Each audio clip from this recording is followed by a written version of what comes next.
Hi, so I just wanted to do a recap of what I studied today and in the last few days. I have decided to do this more often, like starting today. I'm gonna do it often. Um, yeah.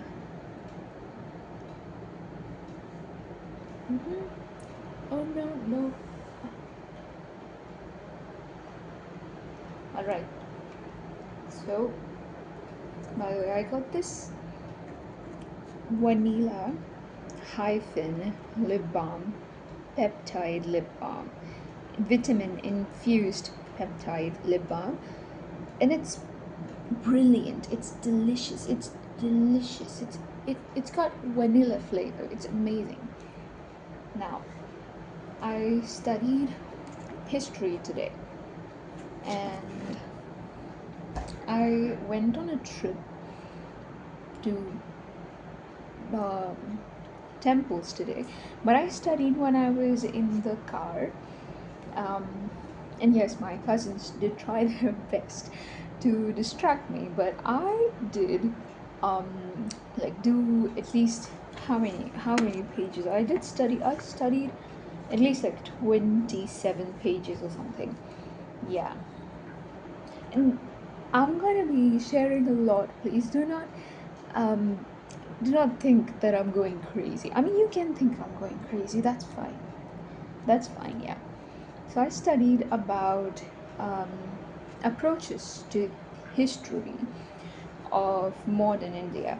Modern India, basically, um, pre pre-independence, basically colonial India to independence India, mostly. Yeah. So there are a lot of approaches. One of my favorites, not favorites, but the ones that I found very interesting were Marxist approach and subaltern approach. These two approaches actually make me think about how how people in power, whether that is on the opposition or on the people, like basically if there are two people or two units or institutions fighting, how both of them are actually in power, right? They're fighting for power, but they are already somewhat in and like have they already have some kind of power, and how they often forget the people who do not, the people who depend on them technically. And in India it is a lot more complex because um, people in India, we have like a lot of different hierarchies, and often people think that maybe they they do not need to have um, like they do not need to have people um, like they do not need to stand up for people who are not from their communities, which is so sad. But anyways, I really like these approaches actually. And another thing, there are a few things that I found really funny, but often the Portuguese had a big history, like a like sizable history in India, which is very fascinating. I did not know much about it. And the French you mostly settled on Pondicherry, but I'm still reading about French um, uh, settlement or colonization, so I'm not really sure about it. And what else did I find interesting? I haven't visited these places yet. I'm quite excited to do that. But I would also, I mean, oftentimes when I think about um, colonization, especially like um, other European powers who colonized India, the thing that's very sad and very frustrating is that these people, all of them, they were not tolerant um, as they should have been about people of other cultures. Like oftentimes, the point was to have to spread Christianity, which is very irritating. And even though there is a good presence of Christianity in India, but not enough. Like, it is still a minority religion. But for example, I know good enough information about Christianity because I studied in a missionary school. So missionary schools in India do not work like how Christians go on a mission. Like, they do not do that anymore, because we are in a secular country. I mean, you know, they do not actively try to convert you or anything like that, or even passively. But they do actually show their religion, which honestly I found quite interesting. I found that to be very fun because I got an experience which I think I needed. And I am quite sad that I do not have an experience or an understanding of Islam as a religion, and I think I should have had, because Islam is a big part of India. It has been a big part of India because there have been Muslim rulers for such a long time, and there are so many Muslim people in India. And they do, like many Muslim people that I have encountered, have a good understanding of Hinduism. And I'm a Hindu, so theist or atheist, like whatever I'm struggling with, I am a Hindu. And yeah, well, also the the Portuguese were initially quite tolerant towards the Hindus, but they were not as tolerant towards the Muslims, because they had this trade conflict between um, Muslims, like the Arabs basically had, and the Arabs were mostly Muslims. So yeah, yeah, yeah. I did not actually know that there was a Mughal emperor called Farooq Siar. Farooq Siar. Farooq Siar. I didn't know that. So this was me today. This was history, and now let me tell you what I studied for my masters. So this is Moll Flanders, Daniel Defoe. Can you see that? I think you can. Okay, yeah. And this is a bookmark that my roommate made for me in 2023 when I was in Delhi. This is so cool. Isn't it so beautiful? I am very, very like happy about this, and I'm gonna make more of these. This is so cute. Like, look at this. Can you see it? Let me see. Yeah, it's so pretty. Look at this. Yeah. So I studied Mall Flanders. I'm not Mall Flanders. I am not sure if I'm pronouncing it correctly. But yeah, I studied it for a bit. I did not actually read the introduction because I do not like doing that, and I hate that before the text there is an introduction. That's frustrating. Like, why would you have an introduction before um, giving the story, and an introduction with the ideas and views of critiques or your view? Like, no, please, no. I mean, preface, interesting. Preface is wonderful. Oh, by the way, Daniel Defoe. I had heard about him. I had heard about Robinson Crusoe, or Cruise, or I'm not sure. Like, pardon my pronunciations, but Daniel Defoe is actually um, Puritan, a dissenter. Or what is it called? What is it called? Dissenter. I think it is dissenter. So basically, I studied some of it. Actually, I made some notes too. Most of it, I mean, some of it is explanations, and then some of it is explanations of the words that are mentioned at the back of the book, and then some of it is like highlighting important information that I might need later when I'm like making a chart of it, or when I'm revising it for my exams, just to have a better understanding of what this like person was. And yeah, it is quite emotional too, by the way. Okay, yeah, so my brother is here for a chat. Yes, now, I found a lot of interesting information about Daniel Defoe. His original name was Daniel Foe. Just Foe, not Defoe. Just Foe. This is my notebook for my master's examination. It, like, I did not study well enough, honestly. This was like my um trying to catch up, basically. But here I am with the information that I need for semester 2. Okay, so Mall Flanders. So it is very, very interesting how, um, look at this. Where is it? Uh, Newgate besides a childhood. Yeah, was 12 years old.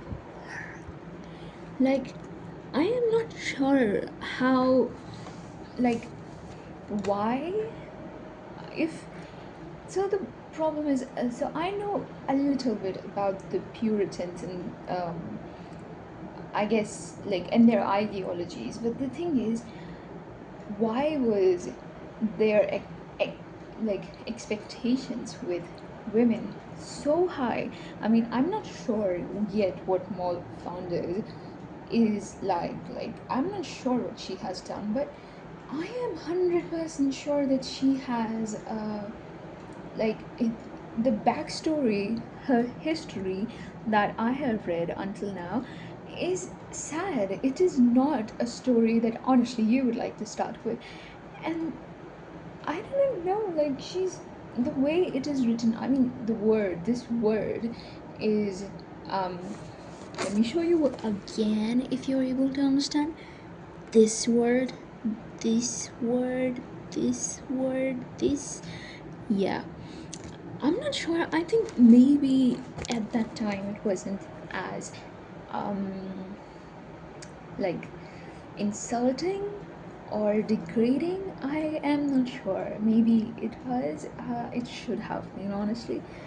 And I have a lot of ideas about it. I'm still making ideas about it, but the way it, like, he has written it so easily in the title of the book, here, like here. Can you see that? He has written, like, can you see that? And it is like, it is here, which is very frustrating. Like, it it feels like, even though he has written, and I guess it is a, I'm not sure, maybe it is a fictional account. It is said that Defoe has lied and said that the account of Moll Flanders is a real one instead of a fictional one that he made. But if that is true, then, um, why would Defoe present the backstory as such a sad thing?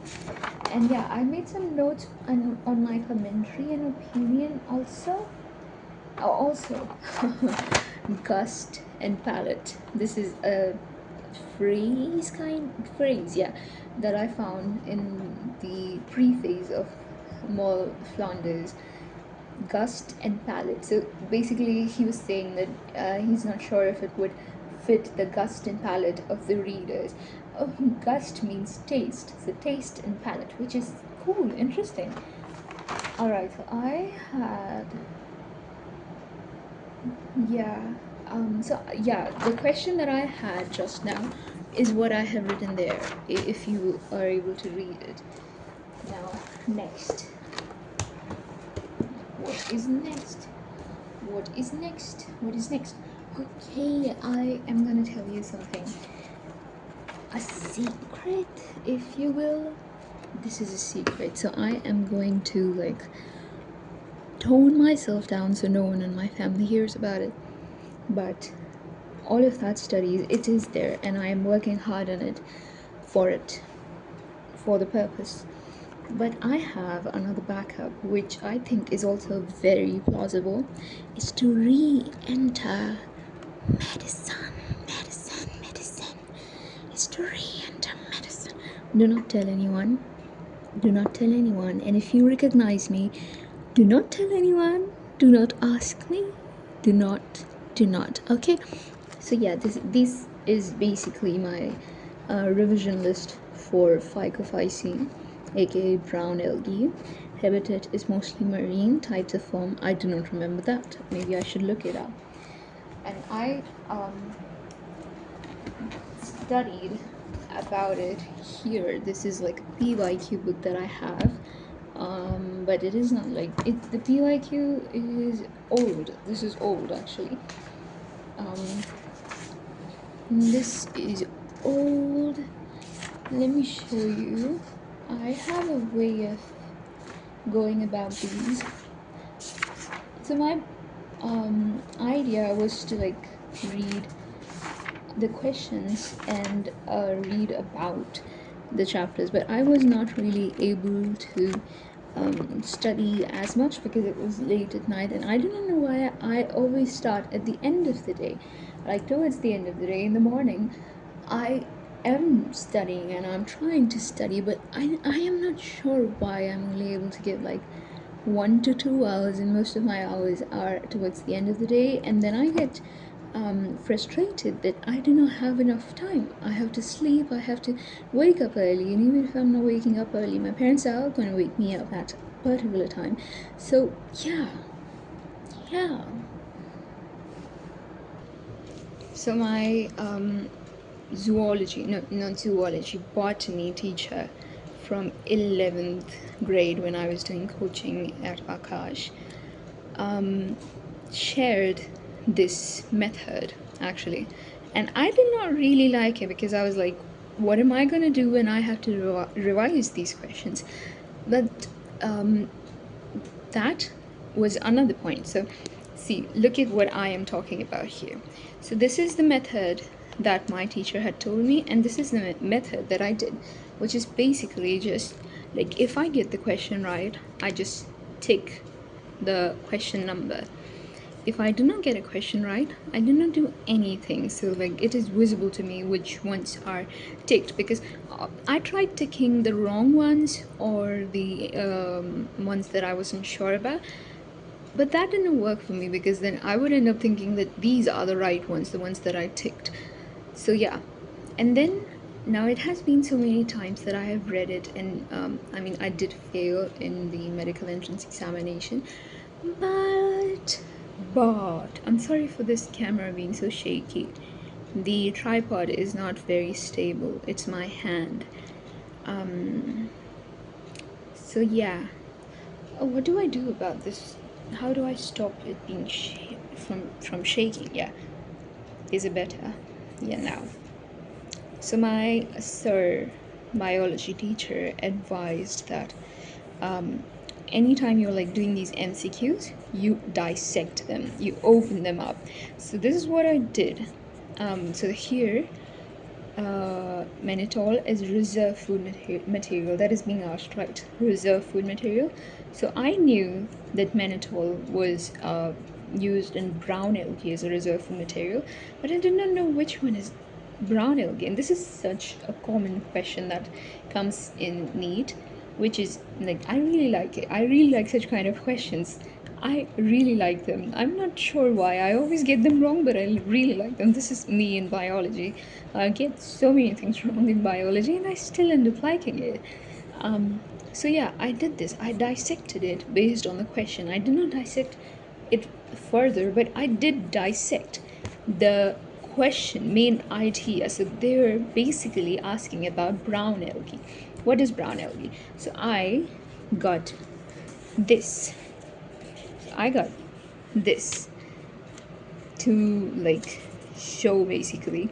So this is how I'm going to revise. These are the things actually, and this is a perfect way to remember that what is happening. Like, there are examples, there are reproduction questions, and then there are, so the questions that I get wrong often is the types of forms, because I do not like, it does not make sense to me honestly. Like, there should be a little more context to that. to understanding that. And the same with asexual reproduction, because there are like so many different types. And then sexual reproduction, and it is written the way it is written in NCRT, is that sexual reproduction can be oogamous, or what is it called? An isogamous or isogamous. I'm like, like, what does that mean? That's not a description of sexual reproduction. It is a description of the gametes, which actually does tell you about sexual reproduction, but it is still very, very confusing. So yeah. Now, most of my other work actually happened here. So these are my notes for UGC NET examination for English literature, basically. So my notes here are more of a like an idea about what the poem is about, and then there are informations about the poem or the story that might be asked, that I need to remember the factual information. Honestly, when I think of literature and the factual information about, let's say, the author when it is published, so look at this, it is published in 1929 and it is based on 1928 lectures of Newham and Girton colleges. How many lectures? Two lectures, actually. So, A Room of One's Own, written by Virginia Woolf. Okay, so I need to remember for net. I need to remember all of these details about the date of birth of the author, about the year the books are published, which I understand is crucial for us to understand the era and like to understand it better, to dissect it. But I think there should be questions that actually make me think instead of make me wonder. It's almost like all of these questions, they are going in a dustbin. But I have found, like, all of this, it does look like trash because it's not as important as understanding what's written in there. And I mean that might be a question too. Like, out of these things, oh, look at how weirdly shaped my nail is. Like, okay, all of them are so weird. Anyways, so like all of this could be asked. Okay, it could be asked, but this is like just the very basic. But I understand. Fine. I mean, I do not have a solution right now, so I'm not sure if I would like to critique this further. Now, this is something that I read for the first time. Conscientious conscientious objector. So basically, a person who objects to taking part in a war for moral or ethical reasons, which is so wonderful. And it is so important in today's time because it's like war is happening everywhere you look. It's happening everywhere, which is so sad. It's so sad, but I really like the ideas written here by Edna St. Vincent Millay. Really incredible, and it is a female writer, which is also like double incredible. Female voices need to be heard more, and especially in spaces like these, especially in spaces of power, actually.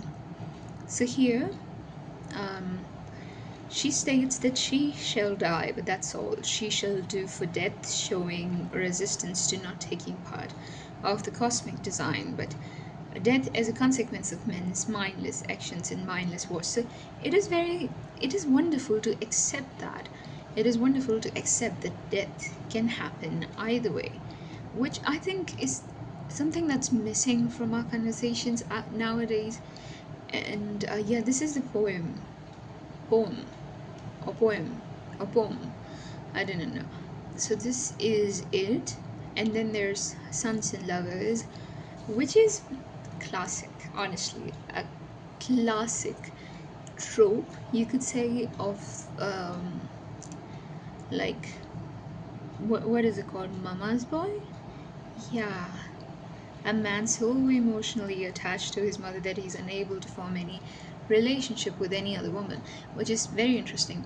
So I have a plan to get a print out of this, right? And then I'm gonna like draw a chart or a mind map of this. So yeah, that is still a plan. It is still in like I'm still working on it. So yeah, church going is also an interesting poem. So I am a Hindu, So anything that I hear or learn about any other religion is not entirely um, something that I can relate with, and I have that mindset that if it is not mine, it may not be right, or it may not be true. So that idea still exists in my mind somewhere that I have to reject at every point, because that's not true. Because no matter how different views a person has from mine, I do not have the right to question them unless they are harming me, like they're doing me a major harm or something like that. I mean, basically, I know that um, at a deeper level, and even not a deeper, but at any level, I know that I'm not supposed to, um, not supposed to, as well as it's not a right thing. It's not the right thing to question people, because I remember I wrote a poem called Sweet Shop. So basically, um, mine is a sweet shop. The idea of the poem was that mine is a sweet shop that's somewhere on, a street, and I am mad at the sweet shop in the the sweet shop that's like 2 streets away. I'm mad at them because, like, who are they and why are they, like, how can they exist, and why do they exist, and why do they feel such pride in themselves?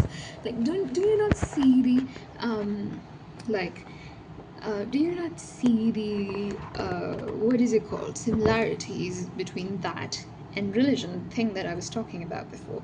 So, like, do you see what I'm talking about? How we end up like thinking that our sweet shops are the best, which is not true. It is not true. Just like they have a sweet shop, we have a sweet shop, and everyone has loyal customers to that sweet shop. So, like, it's funny, isn't it? I have, let's say, I don't know, I like a lemon iced tea, and someone likes peach iced tea. But I'm like, oh, lemon iced tea. Like, why do people like peach iced tea? That does not make sense. So I think it is a very natural emotion to have. But I think it is also important to understand at like any point, or after a point, after you grow, you understand the world a bit. It is important to understand that it does not matter whether it is peach iced tea or lemon iced tea.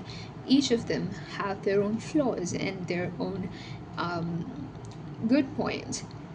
And it's not up to you to judge them. Like, you can. I think it is very important to critique. But to have these empty critiques that are not helping anyone get better or feel better like is basically trash talk. And I've been like, I am ranting about it, but that is why I'm making this video. Okay, so that I can rant about all of these things that I'm studying. This is a big poem, and I haven't read it just yet. I like reading poems from, like, on paper. So I got this book, which I'll show you some other time when I'll start reading it. I got this book of I got this book of all of the works of William Wordsworth, which is the best thing ever, because I've got an 800 or more pages long book of Wordsworth's works. It is like the best thing that could happen to me. Why am I talking like Trump? Anyways, let me show you something else. Okay, so I'm also writing or trying to write a research paper. I mean, I'm like, no matter how much time it takes, I want to write something and I want to submit it for a publication, because, yeah, because I feel like it, because it would help me in future. So basically, I am at a stage where I am where I'm working for basically, I have lost my dream. So now I am on survival mode. Now I'm not thinking about my passion. I'm thinking about what is the best thing that I can do so that I can live the easiest life that I can have and have the most fun that I can have with it.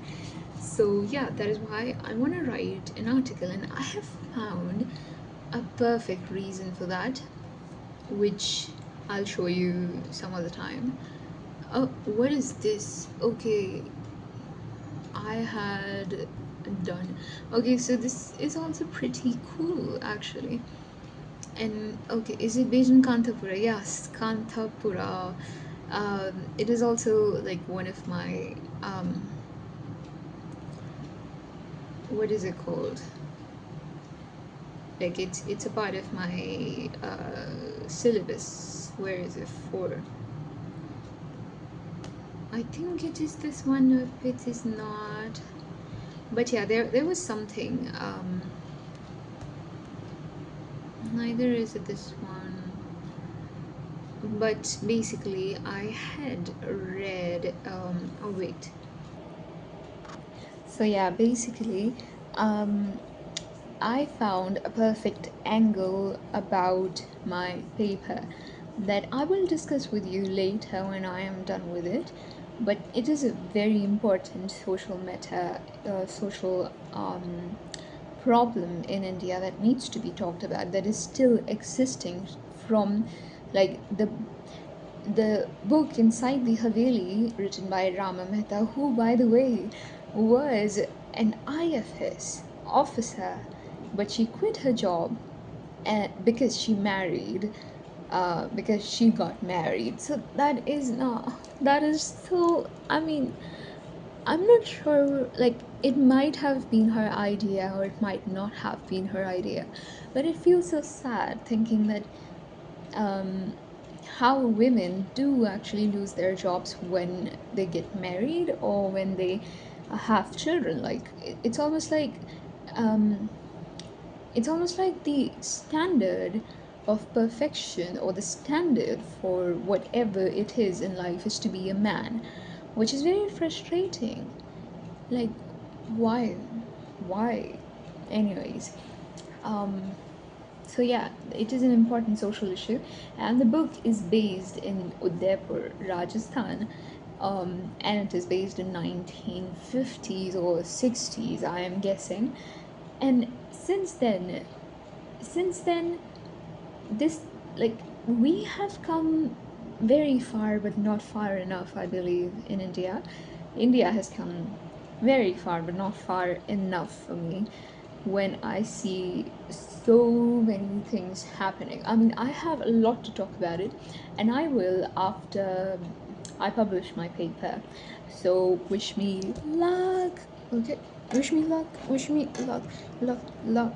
Okay, by the way, I got this thing, and it is like, it is like, I'm, where is it? Okay, can you see? Yeah, I got this bracelet, and might not, I do not know if you're able to see, but it looks really pretty and I like the way it feels. And it is really cheap. I mean, like, really cheap. And I remember when I was like in seventh grade, I was like 12 years old or 11 years old. I got this one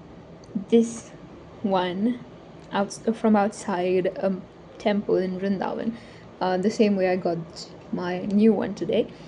And I got this one 10 years ago. 10 years ago, I'm 22 right now. It is crazy how time flies, and I still have this one. And my grandmother got this for me, which is very special. And this one's also very special. And I've got other few of these like fair mela kind of things that my family members or my relatives have got for me, and I love that. I really like that. My mother got this for me actually. I mean, she recommended, or was it my aunt? Maybe it was my aunt, or maybe it was both of them, that I like it.